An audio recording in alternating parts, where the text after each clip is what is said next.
सिर्फ 14 साल के फिल्म कैरियर में ही सक्सेसफुल बॉलीवुड एक्टर की लिस्ट में आने वाले रणवीर सिंह का एक मिडिल क्लास फैमिली से निकलकर बॉलीवुड मेगा स्टार बनने का सफर इतना आसान नहीं था। रणवीर ने जिस तरह का स्ट्रगल किया और जिस तरह का रिजेक्शन झेला है और जिस तरह की बेइज्जती सही है, अगर उनकी जगह और कोई होता तो हीरो बनने का सपना ही छोड़ देता। रणवीर के पास एक टाइम पर अपना पोर्टफोलियो करवाने के लिए 50,000 रुपए भी नहीं थे और आज अपने संघर्ष के कारण करोड़ों रुपए के मालिक है। Inspirational story day 4 of 100। Ranveer Singh का जन्म 6 जुलाई 1985 को मुंबई में हुआ था। उनके पिता का नाम जगजीत सिंह भावनानी और मां का नाम अंजू भावनानी है। उनकी एक बड़ी बहन भी है जिसका नाम रितिका भावनानी है। रणवीर सिंह का पूरा नाम रणवीर सिंह भावनानी है। उन्होंने अपना नाम से भावनानी शब्द इसलिए हटाया क्योंकि इसके साथ उनका नाम काफी लंबा लगता था, इसलिए उन्होंने भावनानी को हटा दिया है। रणवीर सिंह की दादी बचपन से ही रणवीर सिंह को हीरो बनने के लिए इंस्पायर किया करती थी।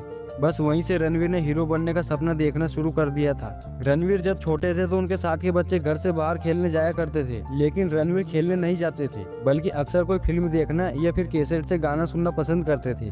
इसी वजह के कारण वे स्कूल में होने वाले हर प्ले में हिस्सा लेते थे। उस समय रणवीर ने कई सारे ऑडिशन दिए और हर बार उन्हें रिजेक्शन मिला। कई बार बेइज्जती भी झेलनी पड़ी। एक बार रणवीर जब कॉलेज के कुछ स्टूडेंट के सामने अपना ऑडिशन दे रहे थे तो सब हंसने लगे थे। रणवीर के स्ट्रगल के दिनों का यहाँ ऑडिशन वीडियो आज भी सोशल मीडिया पर है, लेकिन वो अपने जुनून को लेकर बहुत ज्यादा गंभीर थे। रणवीर ने अपनी पढ़ाई HR college of commerce and economics Mumbai से पूरी की और उस समय रणवीर लगातार ऑडिशन देते रहे, लेकिन उस दौरान उनका सिलेक्शन फिल्मों में नहीं हुआ। डिग्री लेने के बाद रणवीर ने अमेरिका जाकर इंडियाना विश्वविद्यालय में कला में स्नातक डिग्री प्राप्त की। उस समय अमेरिका में रणवीर ने अपनी पढ़ाई के साथ साथ स्टारबक्स में पार्ट टाइम जॉब भी किया करते थे। डिग्री लेने के बाद वो मुंबई चले आए। रणवीर सिंह का बचपन से एक ही सपना था, वो है फिल्मों में हीरो बनने का, इसलिए उन्होंने फिल्मों में ऑडिशन देना स्टार्ट कर दिया, लेकिन कोई फायदा नहीं निकला। जिसके बाद रणवीर सिंह ने 3.5 साल अंधेरे में तीर चलाए। उन्हें समझ नहीं आ रहा था कि वो क्या बनना चाहते हैं और क्या कर रहे हैं। लोग उन्हें उनके लुक से के कारण रिजेक्ट कर देते थे। वो जहाँ भी ऑडिशन देने जाते थे जवाब मिलता कि तुम्हारा लुक एक्टर जैसा नहीं है। कोई भी रणवीर की काबिलियत पर ध्यान नहीं देता था। फिर उन्होंने एक एडसी की कंपनी में कॉपीराइटर के रूप में काम किया, लेकिन उन्हें समझ नहीं आ रहा था कि वो क्या कर रहे हैं। जिसके बाद वो फिल्म मेकर साद अली से काम मांगने गए तो उन्होंने रणवीर को झूम बराबर झूम में असिस्टेंट डायरेक्टर का काम दे दिया। लेकिन असिस्टेंट डायरेक्टर की नौकरी दिन रात की होती है, जिसमें समय का कोई ठिकाना नहीं होता था। जिसके बाद रणवीर ने 1 साल तक वो जॉब की, लेकिन साल भर बाद जब रणवीर ने खुद पर गौर किया तो पाया कि रणवीर को कम नींद लेने के कारण डार्क सर्कल्स होने लगे और रणवीर की सेहत पर भी फर्क पड़ने लगा और वहाँ पहले जैसे फिट भी नहीं रहे थे। जिसके बाद रणवीर ने थिएटर का कोर्स किया और फिर रणवीर को अपना पोर्टफोलियो बनवाना था। पोर्टफोलियो बॉलीवुड में रिज्यूमे का काम करता है, लेकिन पोर्टफोलियो किसी बड़े फोटोग्राफर से बनवाना पड़ता था, जिसके लिए रणवीर को 50,000 रुपए की जरूरत थी। जब रणवीर ने यहाँ बात अपने पिता से कही तो उन्होंने कहा, टेंशन क्यों ले रहा है, तेरा बाप अभी जिंदा है। जिसके बाद रणवीर ने अपना पोर्टफोलियो बनवाया। स्ट्रगल के समय पेरेंट्स ने रणवीर का बहुत सपोर्ट किया था।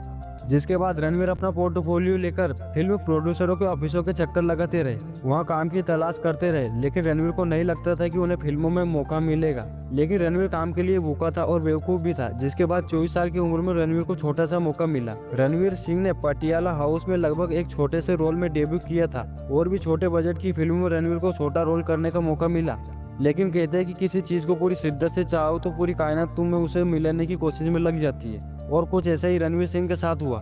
सन 2010 में यशराज फिल्म को अपनी मूवी बैंड बाजा बारात के लिए नए चेहरे की तलाश थी और जिसमें रणवीर सिंह फिर बैठ गए। रणवीर ने इस फिल्म से बॉलीवुड डेब्यू किया था। इस फिल्म में रणवीर सिंह ने बिट्टू शर्मा का किरदार निभाया था, जिसके लिए उन्होंने कई दिन दिल्ली यूनिवर्सिटी के कैंपस में बिताकर वहाँ का माहौल समझा था और यहीं से शुरुआत हुई रणवीर सिंह भावनानी की मेगा स्टार रणवीर सिंह बनने की। यहाँ फिल्म बॉक्स ऑफिस पर जबरदस्त हिट हुई और इस फिल्म के लिए रणवीर सिंह को बेस्ट बॉलीवुड डेब्यू एक्टर का अवार्ड भी मिला था। जिसके बाद फिर कभी रणवीर सिंह ने पीछे मुड़कर नहीं देखा। जिसके बाद 2013 में संजय लीला भंसाली के साथ गोलियों की रासलीला रामलीला फिल्म में काम किया। फिल्म की कहानी जितनी शानदार है उतनी ही शानदार रणवीर सिंह और दीपिका पादुकोण की प्रेम कहानी भी साबित हुई। यह फिल्म रणवीर सिंह के कैरियर की सबसे बेस्ट फिल्मों में से एक रही है। जिसके बाद रणवीर ने बैक टू बैक कई सारी ब्लॉकबस्टर फिल्मों में काम किया, जिसमें पद्मावत, लेडीज वर्सेस रिकी बहल, गुंडे, गली बॉय और सिम्बा जैसी कई बेहतरीन फिल्में रही है। 6 साल रिलेशनशिप में रहने के बाद रणवीर सिंह ने अपनी लव लाइफ दीपिका पादुकोण से 14 नवंबर 2018 को शादी रचा ली और सिर्फ 14 साल के फिल्म कैरियर में ही खुद को टॉप स्टार की लिस्ट में शुमार कर लिया और एक गरीब लड़के से मेगा स्टार बनने का सफर तय किया।